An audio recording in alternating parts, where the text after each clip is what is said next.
시장의 이슈를 통해 투자 아이디어를 얻어보는 금요 특집 시간입니다. 오늘은 최수창 파트너, 최충성 파트너 그리고 이담교 캐스터와 함께 하겠습니다. 세 분 안녕하십니까? 네, 안녕하세요. 먼저 첫 번째 이슈를 이담교 캐스터가 전해주겠습니다.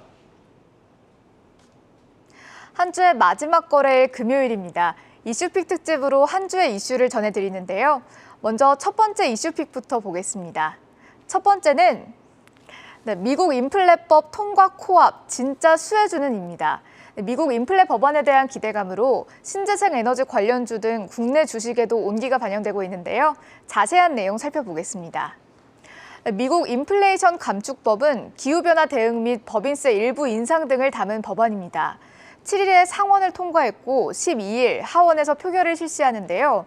법안 통과가 무난히 예상되는 가운데 국내 친환경주의 수혜가 전망되고 있습니다. 먼저 태양광과 풍력터빈 등 친환경 에너지 분야의 세액공제가 진행될 예정인데요. 저소득층이 전기차를 구매할 경우에도 세액공제를 실시할 예정입니다. 또한 전기차 생산 법안에 대한 생산시설에 대한 보조금 지원도 법안에 포함되어 있는데요. 또한 중국 배터리 소재 업체들은 보조금 지급 대상에서 제외되기 때문에 국내 배터리 업체가 수혜를 입을 것으로 전망되고 있습니다. 국내 친환경 관련 시장이 확대될 것으로 관측되면서 관련주의 주가도 들썩이고 있습니다. 친환경 관련주의 최근 주가 흐름을 알아봤는데요. 7월 1일부터 전일의 종가 기준입니다. 먼저 LG에너지솔루션은 미국 시장에서 대규모 투자를 이어가고 있죠. 7월 1일엔 주가가 35만 6,500원 선이었는데요. 한 달 만에 41만 9,500원까지 상승했고 전일에는 47만 2,000원으로 마감했습니다. 약 32%나 주가가 급등한 겁니다. 하나솔루션의 주가도 보겠습니다. 이번 미국 인플레 법안에 가장 큰 수혜를 볼 것으로 전망되고 있죠. 하나솔루션은 미국 태양광 모듈 시장 점유율 1위 기업인데요. 향후 증설 시 최대 7조 원의 세액공제 혜택을 받을 것이라는 전망이 나왔습니다. 주가도 이에 화답하고 있습니다. 7월 초 3만 8천 원 선이었던 주가가 한 달 만에 4만 4,100원으로 올라섰는데요. 전일에는 4만 6,500원에 마감하면서 지난달의 저점보다 약 40%나 주가가 상승했습니다. 두산퓨얼셀의 주가도 보시죠. 7월까지 동사의 주가는 2만 원대였는데요. 전일에는 4만 350원에 마감했습니다. 약 38%나 주가가 급등한 건데요. 법안에는 그린 수소 생산 시 보조금을 지원하는 내용이 포함되어 있습니다. 때문에 수소 산업 또한 수혜 분야로 주목받고 있습니다.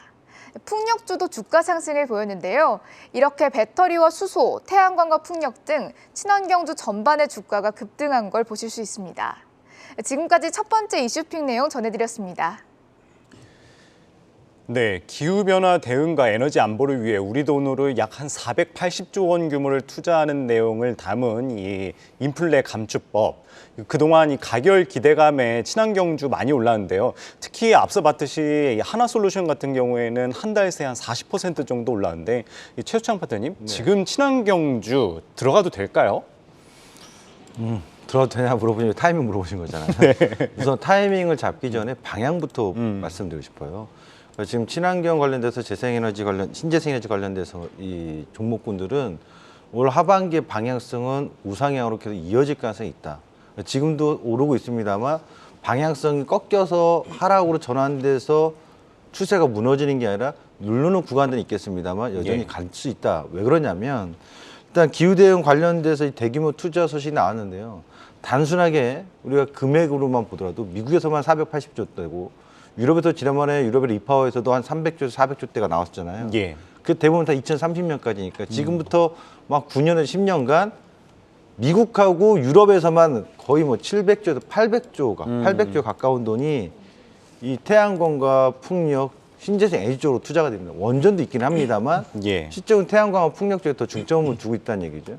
그러면 단순 계산으로 하더라도 1년에 거의 100조씩인데 이 규모가 어마어마하지 않습니까? 이 소식은 제가 볼 때는 우리나라의 정책은 모르겠습니다만 다른 쪽으로 가고 있잖아요. 근데 전 세계는 다 일로 가고 있거든요.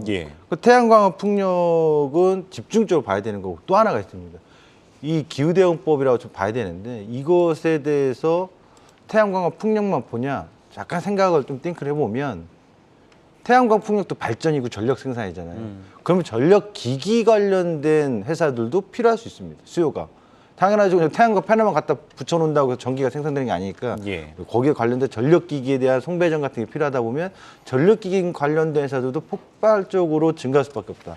그래서 지금 이 법안 통과는 일단 기대 심리에서 강하게 올려졌습니다만 지금 당장 실적이 반영된 건 아니에요. 예. 크게. 하지만 앞으로 엄청난 실적이 될 수 있다. 기대감에 있어서 올라왔고 또 추후에도 이것이 계속 반영될 가능성은 상당히 높다는 점에서 저는 올해 하반기는 이쪽에서의 어떤 방향성은 그대로 있다. 다 이제 들어가는 타이밍에 있어서는 여러분들 기준을 좀 눌렸다 돌아 올라간다거나 각자의 기준이 있겠습니다만 방향성에 있어서는 저는 계속 더 상방으로 보시는 게 좋을 것 같습니다. 저는 최충성 파트너님께 한번 질문 드려보겠습니다. 지금 이슈가 되고 있는 2차 전지 그리고 수소주 가운데 가장 세를 볼 수 있는 종목들은 어떤 게 될까요? 네, 일단 2차전지 관련해서는 뭐 큼지막하게 알고 계신 그런 종목이 있는데 사실 삼성 SDI, 뭐 LG 에너지 솔루션, SK 이노베이션이 세 개 기업들 좀 중심으로 관련 섹터가 2차전지는 좀 움직이고 있습니다. 예. 일단은 관련해서 좀 큼지막한 종목 중에서는 삼성 SDI가 사실 기존에 많이 좀 저평가되어 있었고 뭐 공격적으로 사업도 좀 하지 않던 그런 모습이 있었는데 예. 사실 LG 에너지 솔루션도 이제 미국에 공장을 짓느냐 마느냐 이렇게 하고 있다가 짓지 않겠다 일단 보류하겠다라고 했는데 예. 삼성 SDI 같은 경우에는 우리는 예정대로 진행하겠다라는 그런 부분들도 있어서 좀 공격적으로 진행한다는 면에서 지켜보실 필요가 있다라고 말씀드리고 싶고 사실 큼지막한 업체들보다는 조금은 후발주자고 중소기업이지만 성장성이 큰 그런 기업들을 보시면 좋을 것 예. 같은데 일단 금양 관련해서는 최근에 상승의 주가가 굉장히 좀 강하게 상승을 하고 있습니다. 일단 국내에서 세 번째로 2170 원통형 2차전지 개발에 좀 성공했다는 소식이 나오면서 주가가 좀 연일 상승하고 있는데 이런 부분들을 좀 체크를 하시고 금양도 굉장히 좀 괜찮은 기업이다라고 말씀드리고 싶고 예. 대주전자 재료라든지 포스코 케미칼 관련해서 양극재, 음극재 관련해서는 계속 좀 지켜보시면 좋을 것 같다라고 말씀드리도록 하겠고 폐배터리도 지켜보시면 좋을 것 같습니다. 일단 수소 관련해서는 사실 뭐 현대차 관련해서는 일반적으로 사실 가장 대표적인 그런 수소차로 좀 묶여서 움직일 수 있기 때문에 뭐 전기차도 마찬가지이고 일단 현대차를 좀 빼놓고 말씀드릴 수는 없을 것 같고 그 뒤로 이제 SP월셀, 뭐 효성첨단 소재나 상하프론테크 관련해서 좀 보시면 좋을 것 같습니다. 예. 아까 앞서 최수영 파트너님 말씀하셨듯이 가장 수혜를 받는 게 태양광 풍력주 말씀하셨었는데 그 가운데 좀 주목할 업종 뭐가 있을까요? 그러니까 태양광 풍력 중에서 이제 여러분들이 어떤 게 더 좋아요? 종목, 네, 물어보잖아요. 둘 다 좋습니다. 근데 태양광하고 풍력했을 때 어머니 보면 태양광이 더 수혜라고 봐야 되겠죠. 근데 주가 상승은 수혜라고 해서 주가 상승 풍력이 못 올라가는 건 아니에요. 그래서 예. 어쨌든 규모적인 부분은 태양광 쪽이 더 많이 수혜를 받을 것 같은데 이유 중에 하나가 또 있습니다. 중국산을 배제하는 거거든요. 그 태양광은 중국산이 거의 70% 차지하는데 이 중국산에 대해서는 배제하겠다. 세제 혜택도 주지 않겠다. 뭐 관세도 부과하겠다. 예. 이러면은 국내에서의 태양광 업체가 그 반사세를 볼 수밖에 없는 거죠. 그런 점에서 태양광이 조금 더 빛나지 않겠냐. 또 공교롭게도 주가도 차트 잠깐 보면서 설명드리겠습니다. 차트 잡아주시면 이 주식 시장에서 주가가 먼저 선반영하면서 보여주고 있어요. 자, 보도록 하죠. 태양광입니다. 하나솔루션인데요. 이쪽으로 하나솔루션의 주가는 지금 보시면 신고가입니다. 예. 지금 신고가잖아요, 올해. 그러면서 올라가는데 사실 하나솔루션보다 더 강한 태양광의 주도주는 따로 있습니다. 현대에너지솔루션입니다. 보도록 하죠. 현대에너지솔루션은 최근래 들어서 같은 주가 흐름을 보여주는데 최근에 3만 원대에서부터 6만 원까지 100% 상승하고 있는데 예. 왜 좀 더 세냐면 현대에너지솔루션이 수익성이 하나솔루션보다 더 잘 나고 있어요. 이 실적이 실질적으로. 그런 점에 있어서 뭐 하나솔루션이 북미 시장에서는 1위긴 합니다만 이익적인 측면에서는 현대에너지솔루션이 더 나고 있어서 주가 상승에서도 대장 역할을 하고 있다. 이렇게 좀 봐야 되고 그러면서 이 안에서도 순환이 돕니다. 뭐 SDM, 뭐 S에너지 등 이렇게 순환이 후발주자가 돌고 있고 그리고 풍력 말고 또 하나 아까 제가 얘기했죠. 전력기기 보죠. 예. 네. 전력기기 잠깐 세 개를 보면요. 우리가 대표적으로 이제 현대엘렉트릭이 있는데 이 현대엘렉트릭의 주가가 지금 신고가 나오지 않습니까? 하반기에. 그리고서는 보시면 LS엘렉트릭 신고가가 나오고 있죠. 지금 어제 며칠 전에. 예. 수급을 보면 전부 다 기관들이 다 삽니다. 전력기기 쪽은 보시면 현재 중공업도 올라오는데 이게 세 번째 주자인데 1, 2, 3순위로 순서대로 주가의 탄력에 대한 강도를 좀 설명드린 건데 예. 저는 지금 이 관련된 종목들은 하반기 지속적으로 이들 종목을 사고 팔든 주도주한테 사고 팔면 단기 수익도 내기 쉽거든요. 그래서 이들 종목을 계속 봐야 되겠다 이렇게 좀 말씀드리겠습니다. 네, 이제 두 번째 이슈 보시겠습니다. 이담교 캐스터가 전해드립니다. 네, 두 번째 이슈픽도 살펴보겠습니다. 두 번째는 치솟던 곡물가 안정세, 식품주 순항할까입니다. 자세한 내용 같이 보시죠. 러시아 우크라이나 전쟁 발발 이후 끝모르게 치솟던 곡물 가격이 다소 진정되고 있습니다.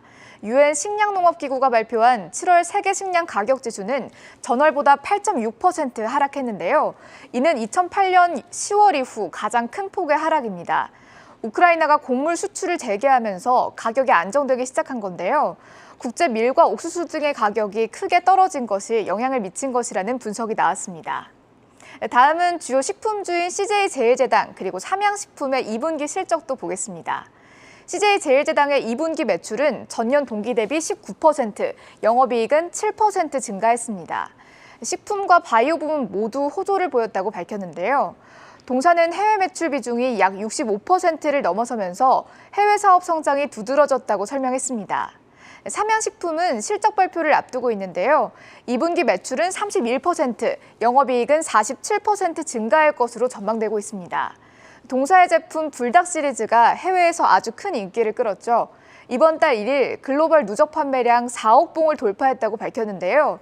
이를 필두로 현지 시장 확대에 박차를 가할 예정이라고 설명했습니다. 다음은 CJ제일제당에 대한 증권사 투자 의견도 보시죠. 하나증권은 동사가 3분기에도 호실적을 달성할 것이라고 전망했습니다. 판매 가격이 인상되고 시장 내 점유율이 확대될 것이라고 밝혔는데요. 그러면서 내년엔 바이오 부문의 감익에도 불구하고 식품 부문의 호조를 바탕으로 이익 개선이 이어질 것이라고 전망했습니다. 신한금융투자의 의견도 보겠습니다. 신한금융투자는 CJ제일제당이 간편식 수요 증가와 가격 인상, 그리고 해외 성장에 힘입어서 외형 성장이 지속되고 있다고 평가했습니다. 올해까지는 곡물 가격 상승에 따른 원가 부담이 지속되겠지만 이는 이미 주가에 선반영되어 있다고 밝혔는데요. 비용 효율화의 노력을 바탕으로 리오프닝에도 굳건한 성장을 이어갈 것이라고 전망했습니다. 지금까지 두 번째 이슈픽 내용 전해드렸습니다.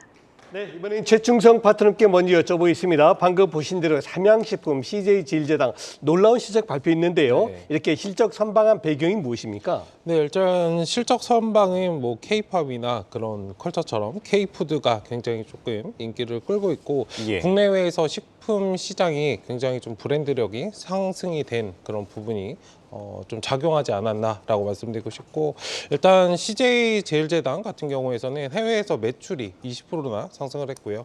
영업이익은 60%나 좀 증가한 모습을 좀 보이고 있습니다.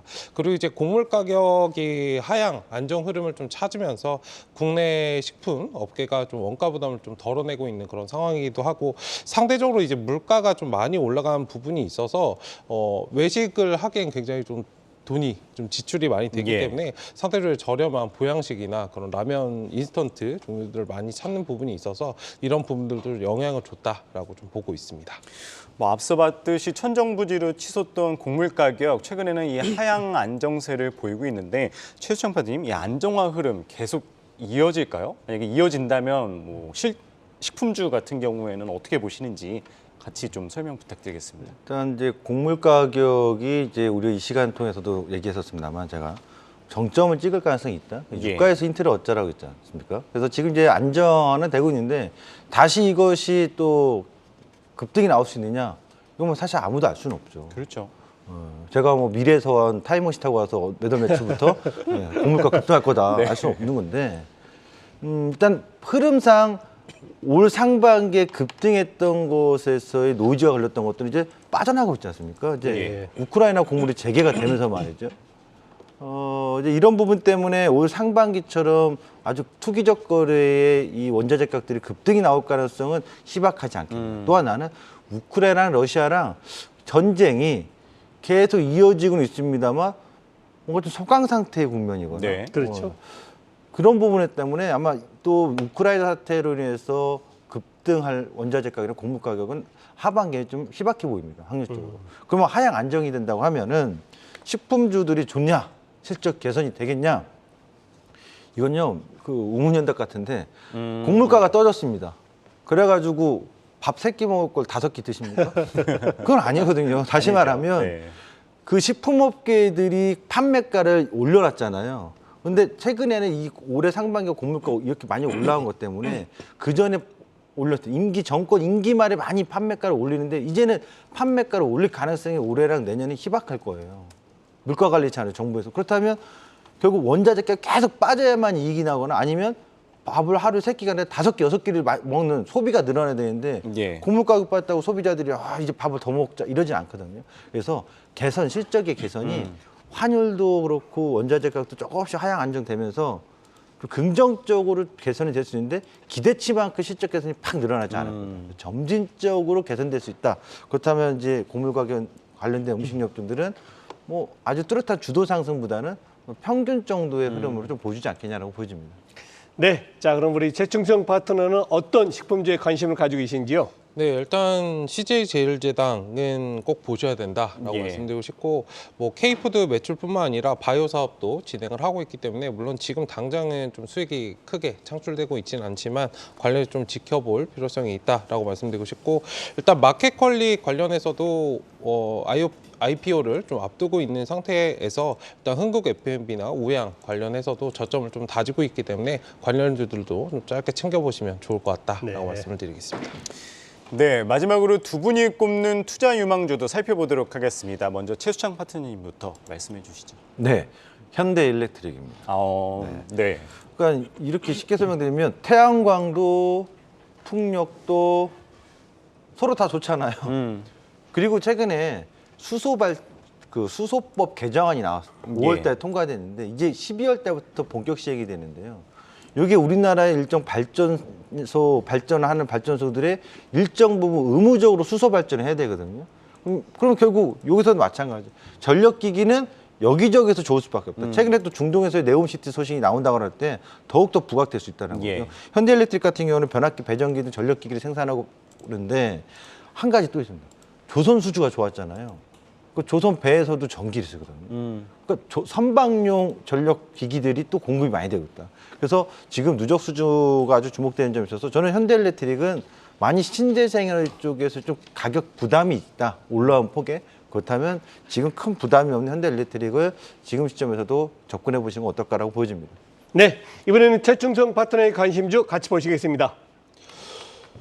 네, 일단 범양건영이라는 기업을 말씀을 드리려고 합니다. 일단 차주에 원래 기존에 9일에 발표하기로 했던 주택공급 로드맵이 다음 주 이제 16일로 좀 밀렸기 때문에 네. 일단 관련해서 중소형 건설주들의 좀 기대감이 반영되고 있는 상황이고 주가 자체도 슬슬 좀 만들어가고 있기 때문에 단기적으로 수익을 좀 챙기시는 그런 전략이 좋다라고 말씀드리고 싶고, 일단 대선 이후에 뭐 정비사업 규제 완화라든지 다주택자 양도세나 종합부동산세 세금 감면들과 같은 그런 부동산 정책 기대감도 계속 있는 상황이기 때문에 관련주들은 좀 지속적으로 지켜볼 필요가 있다. 그 중에서도 이제 범양건영이 탄력성이 강하기 때문에 말씀을 드렸습니다.